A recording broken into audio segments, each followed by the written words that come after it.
This morning on DC News Now, Hurricane Milton packing a punch, grounding flights and sending local rescue crews to Florida ahead of the storm. You get up and you move forward. There is no normal. We're tracking the travel impact and when the storm is expected to hit.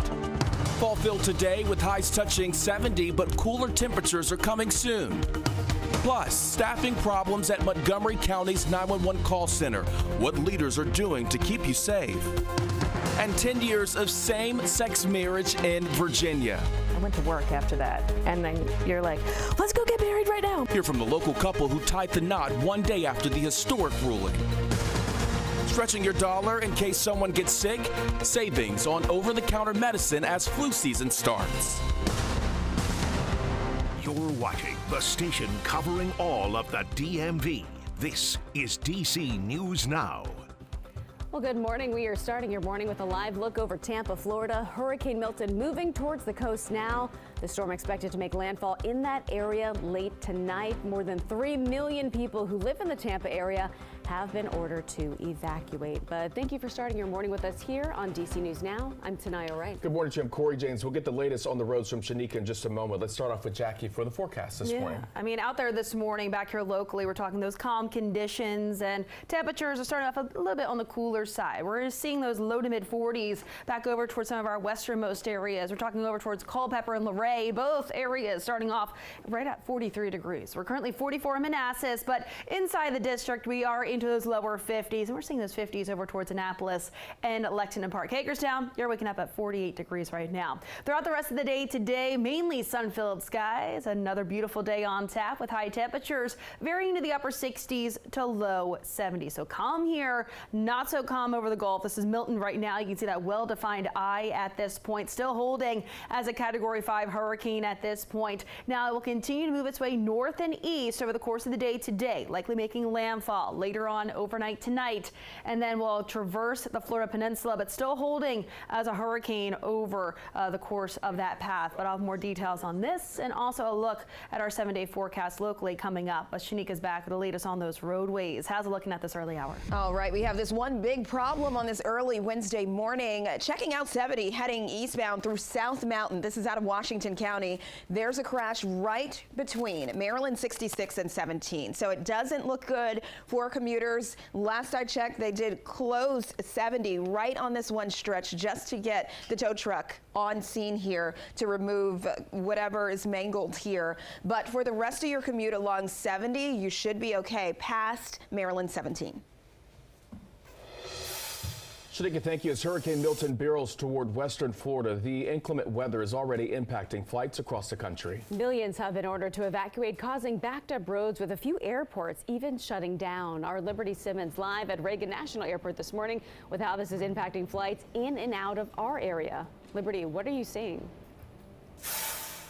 Good morning, Corey and Tanaya. Well, one look at the board here shows you the story. Lots of orange here with lots of cancellations. Flights from Fort Myers, Key West, Orlando, Tampa, Sarasota, all canceled. Right now, we know so far 28 flights from DCA have been canceled and 26 flights coming to DCA have also been canceled. And Hurricane Milton has already forced the shutdown of Tampa International Airport as millions try to flee the storm's path. Even President Joe Biden has issued a stark warning to airlines not to price gouge and to help accommodate as many evacuations as possible. As of Tuesday, many airlines say they have capped fares. United says it capped fares for a one-way economy class ticket to hubs from impacted Florida markets to below $500. Now Delta has also capped fares but did not provide the prices.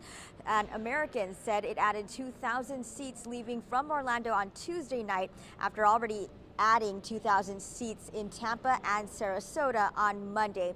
Now, U.S. flight cancellations are expected to soar past 1,600 today when Milton makes landfall. And this passenger told DC News Now how much it cost him to leave the Tampa area to get to Dulles.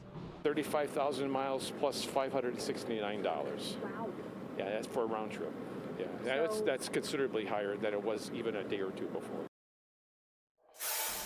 so very costly for passengers and a lot of headaches for them because of Milton. And Transportation Secretary Pete Buttigieg has also said that the department is monitoring flights in and out of hurricane-affected areas to ensure that airlines are not charging excessively. For now, live here at Reagan, Liberty Simmons, D.C. News Now. All right, thank you, Liberty. And as Floridians get ready for Milton in North Carolina, there's still a lot of work to be done in the cleanup after Helene. It has been almost 2 weeks since Helene hit, and dozens of people are still missing. We spoke to a National Park Service worker from the DMV currently in North Carolina. He says he's seen unprecedented levels of damage. Damage. We've seen roadways literally moved by the rushing water. It's things that we see when we go to the Florida Panhandle during hurricane season. It's nothing that any of us ever expected to see this far north. Now he says some of the NPS rescue teams are going to move to Florida to help with the cleanup after Milton. And some rescue teams from Maryland Task Force 1 are heading to Florida for Hurricane Milton as well. 30 members are going to relieve their teammates in North Carolina who have been deployed for 2 weeks assisting with Helene. The team consists of members from D.C., Howard County, Anne Arundel County, Frederick County, and Prince George's County. Montgomery County Fire and Rescue Chief Corey Smetley tells us the first responders are prepared to take on the worst. I'm confident in our team. I'm confident in the training that they received, and they're ready to go take care of whatever need there is, regardless of the size and complex of the incident. And the fire chief says members are able to do medical services, structural integrity, swift water rescue, and search and rescue. And Prince George's County is hoping to keep people in potentially dangerous relationships safe. Now, October is Domestic Violence Awareness Month, and the Prince George's County Board of Health hosted a panel discussion on domestic violence with the County Council. Now, the University of Maryland School of Public Health Associate Professor said open discussions and educating the public is very important. It's a significant issue across our nation, actually, and including in Prince George's County. So lifetime prevalence for women is about 4 in 10 women will experience domestic violence, so it's pretty high. Domestic violence cases are up 13% in Prince George's County. Cases involving domestic violence also make up a large percentage of homicides. And Prince George's County officials say a student leaving Parkdale High School was hit by a car yesterday afternoon. Now, this happened while the teen was crossing Good Luck Road. Investigators say that student was taken to the hospital in critical condition. And in Montgomery County, officials say the 911 call center is short-staffed and receiving even higher volume of calls. Yeah, County Council getting that update during a Public Safety Committee meeting. DC News Now's Tosin Fakile is in the newsroom this morning with the latest. And Tosin, how much of a shortage are we talking about here? Corey, we're talking 16% overall shortage with Montgomery County's Emergency Communications Center. That is according to officials. But when it comes to telecommunicators, those are the people who answer those 911 calls. That shortage is about 22%.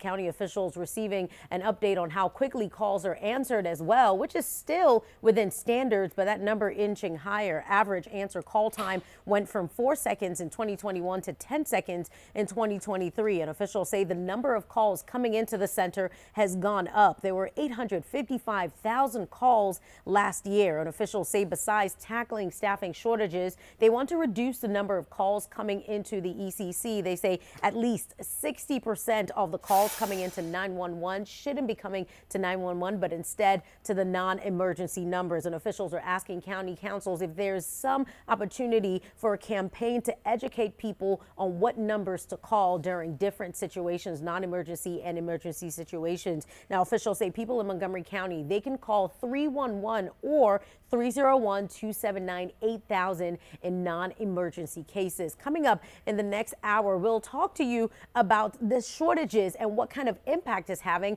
on the number of hours those who work there, how much hours they work. But for now, I'm in the newsroom. I'm Tosin Fakile. Corey and Tanaya, back to you. All right, thank you, Tosin. And Maryland state employees are calling for more staffing and safer facilities. The union, representing over 20,000 state employees, say that Maryland is facing low staffing levels, rising vacancy rates, and workloads. They also say the state is facing over $1 billion in deferred maintenance for hospitals, correctional, and juvenile detention facilities. The union is holding a press conference on the issue at 10 o'clock this morning outside of Western Maryland Children's Center in Hagerstown.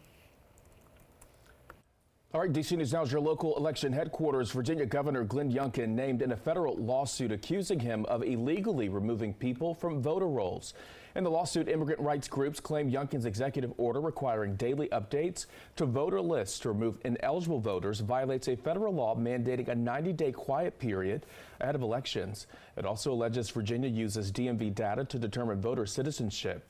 They claim that information can be outdated because driver's licenses can be obtained by non-citizens. The lawsuit is asking a judge to stop the state from removing voters under what it describes as the Purge program and restoration to the voter rolls of those who have been removed off that list.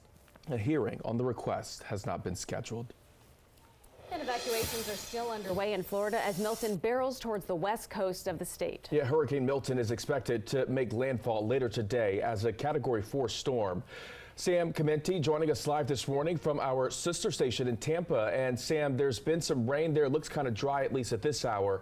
What else can you tell us? Yeah, guys, good morning. We are in downtown Tampa, and we were going to be out near the bay, but the rain intensified. So we wanted to make sure we had a little bit of shelter, which we found. No crazy winds, no wind at all, really. It seems like at this moment it's pretty warm and almost 100% humid. So it's Florida weather, but definitely raining. And as we headed down here to West Florida yesterday from Nashville along Interstate 75, it was a surreal thing, really. On both sides, you got to see both perspectives simultaneously. So on our side, headed south, we saw dozens of power line crews, construction equipment like dozers being hauled in, and several portable cell towers, all en route to Florida. But on the other side of the interstate, headed north, fleeing the state, it was a mass exodus. That's the best way of putting it. Rows of vehicles, mostly with Florida tags, as far as we could see, fleeing the state. And we first saw this traffic, guys, not near Florida state lines, but some 5 hours away in central Georgia. So as a massive hurricane is set to directly hit the Tampa Bay area for the first time in over 100 years, it appears that residents have taken the warnings to heart, and they are getting out while they still can. They're scared. They're scared, but they don't really know what to do. We want to leave, but we also want to stay. We're being told that we need to leave, but we're scared to make, are we making the right decision? Now, and this bears repeating, the last time that the Tampa Bay area was directly hit by a hurricane staring down the barrel, as one resident described it to me yesterday, was in October of 1921. At that time, 103 years ago, the Tampa Bay metropolitan area had a population under 70,000. It was a small city. Nowadays, of course, there's well over 3 million people in this area. So it's a new experience. It's a scary experience, and it's a once-in-a-century experience. And residents seem to be reacting accordingly, guys. All right, it's good to see neighbors are taking heed to the mandatory evacuations and leaving. Sam Chimenti, thank you. Time right now, 6:12 on this Wednesday morning here. Yeah, we are tracking Milton. We'll have a look at your local forecast and traffic right after the break.